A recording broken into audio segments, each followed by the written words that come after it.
Halo, co-friends. Di soal ini ditanya di antara beberapa campuran berikut ini A, B, C, D, dan E yang dapat membentuk larutan penyangga adalah buffer atau larutan penyangga merupakan larutan yang dapat mempertahankan nilai pH baik dengan adanya penambahan sedikit asam, basa, atau pengenceran. Buffer terbagi menjadi dua, ada buffer asam campuran dari asam lemah dan basa konjugasinya, bisa dibuat dengan mereaksikan asam lemah berlebih dan basa kuat, atau dengan mencampurkan asam lemah dan garamnya. Kemudian ada buffer basa campuran dari basa lemah dan asam konjugasinya.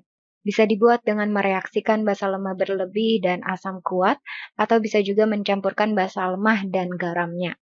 Di sini kita ketahui untuk yang A, larutan NaOH merupakan basa kuat, larutan NaCl adalah garamnya. Di sini tidak terbentuk larutan buffer karena seharusnya kalau untuk membentuk larutan buffer harus terdiri dari asam lemah dan garamnya atau basa lemah dan garamnya.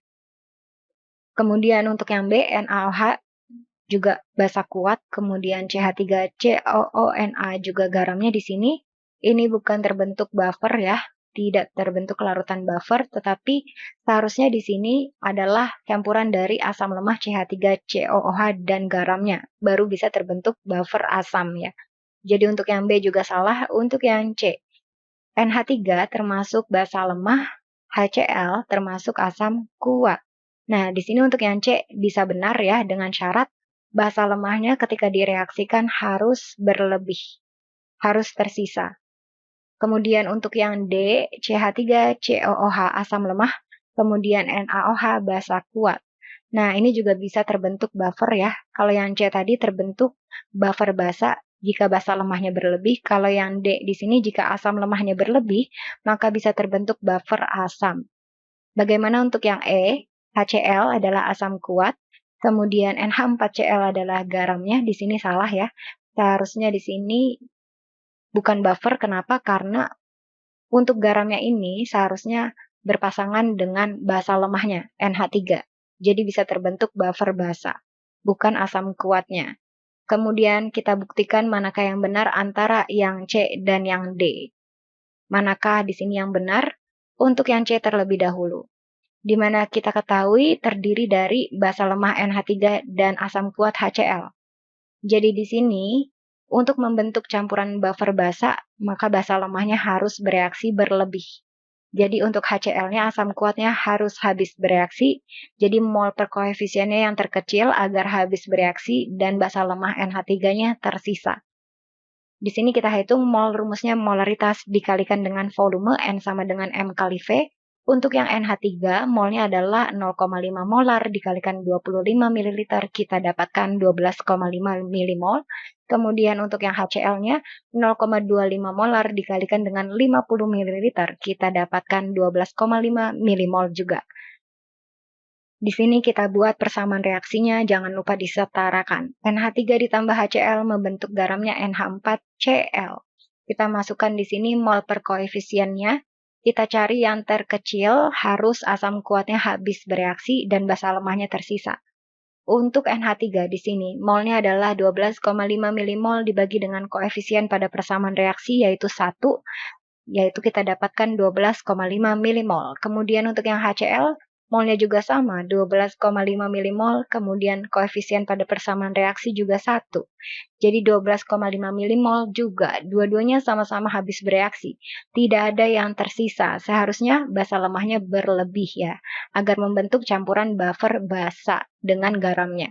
Jadi untuk yang C, salah. Nah, di sini kemudian untuk yang D. Untuk yang D di sini CH3COOH molnya kita hitung 1 molar dikalikan 25 ml yaitu 25 milimol. Kemudian untuk yang NaOH molnya adalah 0,2 molar dikalikan 25 ml kita dapatkan 5 milimol. Kemudian kita buat persamaan reaksinya, jangan lupa disetarakan CH3COOH ditambah NaOH membentuk garamnya CH3COONA dan H2O. Mula-mula bereaksi sisa. Pada mol mula-mula kita masukkan yang tadi kita sudah hitung, CH3COOH 25, NaOH-nya 5 milimol.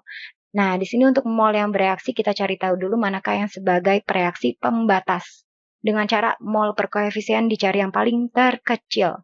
Karena di sini koefisiennya sama-sama 1 pada persamaan reaksi, terlihat bahwa di sini jadi kita tinggal cari mol yang terkecil yang habis bereaksi duluan, yaitu NaOH sebesar 5 milimol ya. Di sini kita hitung.